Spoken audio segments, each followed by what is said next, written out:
Okay. Now we're going to make one other suggestion before we leave the inventory. The book says we have the list for our amends. We made it and we took step 4. And we've looked at people we've heard on the resentment sheet. We looked at them on the fear sheet. We looked at them on the sex sheet. But there's other people we've heard in other ways too that perhaps haven't popped up on any of these sheets. Maybe somebody we stole money from them, or maybe somebody we hurt physically. Many ways we hurt people.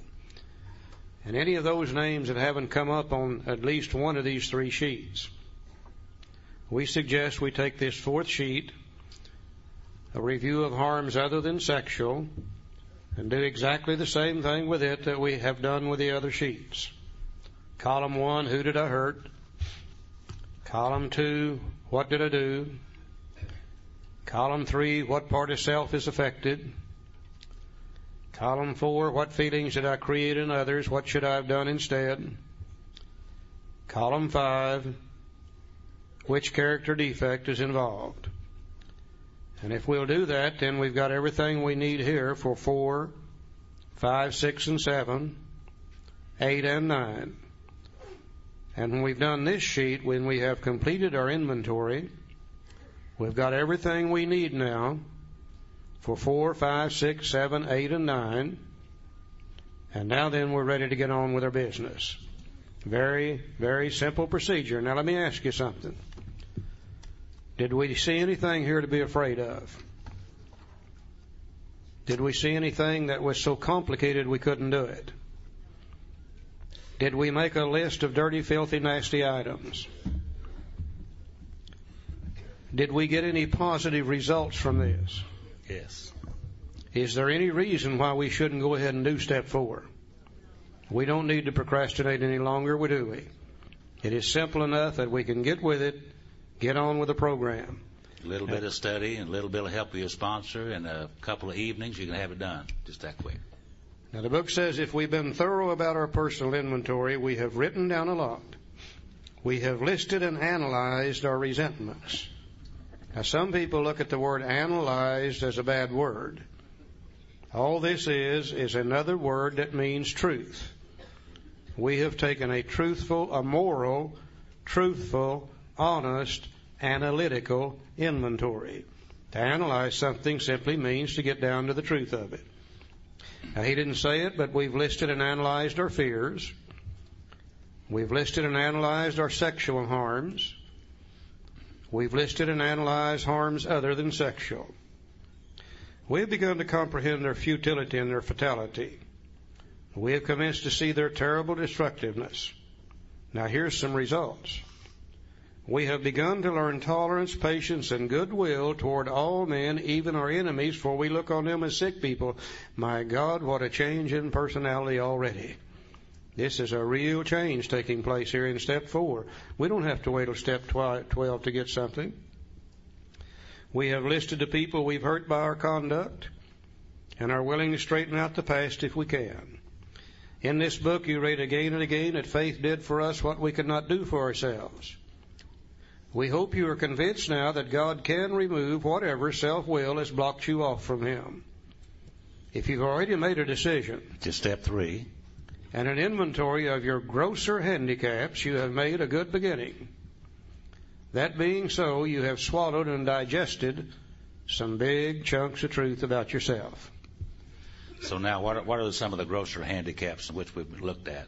Resentment, fear, guilt, and remorse. What are some of the basic character defects that we've looked at in the basic cause? Selfish, dishonest, self-seeking, frightened, and inconsiderate. We have really looked at those things very carefully, haven't we?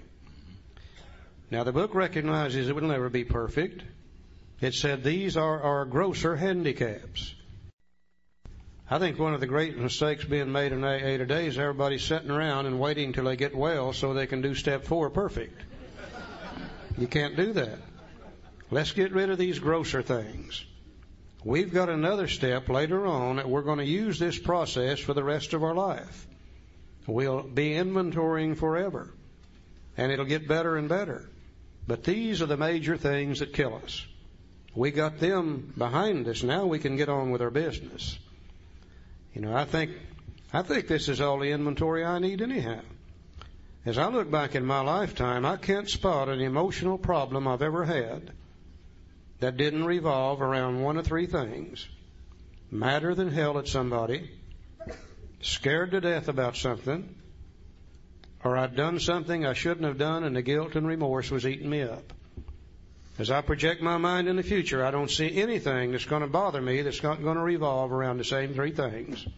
Madder than hell, scared to death, or filled with guilt and remorse. I think this is a perfect inventory for people like us. And we will continue to work on it the rest of our lives anyhow. Now, I don't know whether you all have noticed or not, but nearly all the information in the big book on sex is on page 69.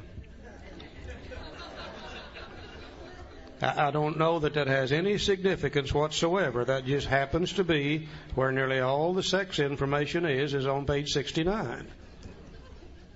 You know, we heard a story about a young lady who been in AA about 90 days, and she went to her sponsor and she said, "Sponsor, I've got a problem."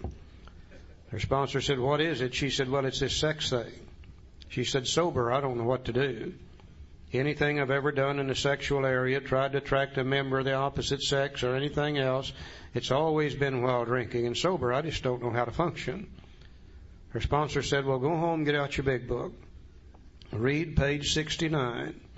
It will have the answer to any problems you might have." So the young lady goes home, gets her book out, and proceeds to read, but she got confused on page numbers. Instead of page 69, she read page 96. Just for the hell of it, why don't you go to 96 and see what she read?